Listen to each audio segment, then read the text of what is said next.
రేపు ఆంధ్రప్రదేశ్ రాష్ట్రంలో అధికారంలోకి రాబోతుంది. ఆ పార్టీ సహకారం కూడా ఉంటే బాగుంటుందని చెప్పి మాకు ఆహ్వానం వచ్చిన విషయం కూడా ప్రజలకు తెలుసు. ఆహ్వానం మేరకు గతంలో ఢిల్లీ వెళ్ళి అమిత్ షా గారిని, నడ్డా గారిని కలిసి ఒక అవగాహనకు రావడం జరిగింది.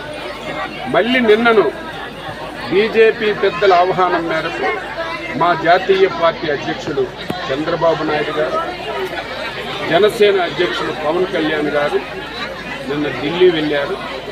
రాత్రి ప్రాథమిక చర్చలు అన్నీ కూడా పూర్తయ్యాయి. రేపు తెలుగుదేశం పార్టీ, జనసేన, బీజేపీ కలిసి పోటీ చేయాలని ఒక నిర్ణయానికి వచ్చిన విషయం ఈ సందర్భంగా తెలియజేస్తున్నాను.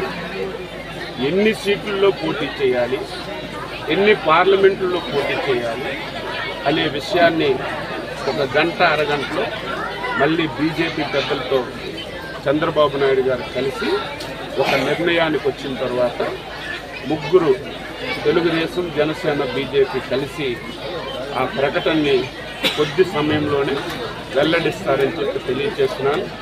ఆంధ్రప్రదేశ్ ప్రజలారా, ఈ ఎన్నిక ఏదో రాజకీయ పార్టీలకో వ్యక్తులకో కాదు, 5 కోట్ల మంది ప్రజలకి, ప్రజాస్వామ్యానికి, ఈరోజు దుర్మార్గుడు అయినటువంటి జగన్మోహన్ రెడ్డికి మధ్య జరుగుతున్నటువంటి ఎన్నిక కాబట్టి అర్థం చేసుకొని అందరూ సహకరించాలని ఈ సందర్భంగా తెలియజేస్తున్నాను.